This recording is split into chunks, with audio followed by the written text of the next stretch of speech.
How do you stand up when you feel so beaten down? Like at one point or another, this world will beat you down. It happens to all of us, an overcritical parent or an abusive spouse or a betrayal from a friend. And so how do you stand up when the beat down comes? In John 13, Jesus is in the upper room with his disciples the night before he is betrayed, tried, and crucified on the cross. This is the ultimate beatdown, and he knows it's coming.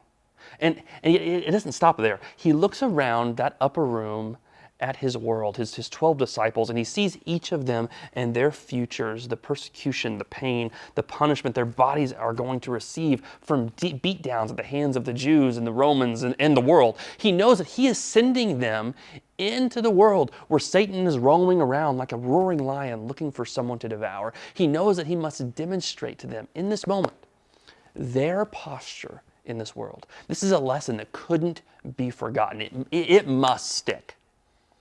So he washes his disciples' feet and says, this is a model that I show you to follow in my footsteps. Love, even when it hurts. Like this was Jesus' upper room.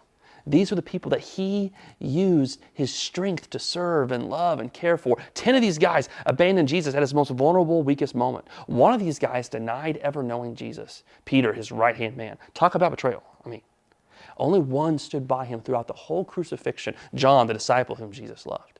And Jesus washed every single one of their feet, including this guy, Judas.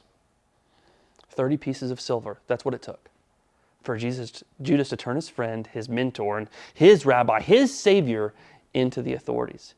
Yet Jesus used all of his power to love him. See, Christianity doesn't just turn strangers into friends, but enemies into brothers. I don't know who's in your upper room. I don't know what they have done to you, how they have beaten you down. What I do know is that Jesus has been there.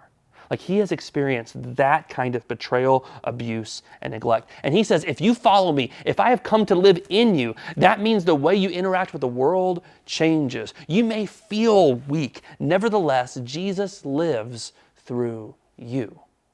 But in order to pick up this towel and basin, you have to lay some things down. And most of the time, that thing is pride. You have to lay down the pride of bitterness to serve someone by forgiving them. You have to lay down the pride of your image in order to bless others who have spread rumors about you. You have to lay down the pride of getting justice today for the opportunity to show mercy and grace to someone who doesn't deserve it. How do you stand up when you feel so beaten down? You don't. You get on your knees and you serve.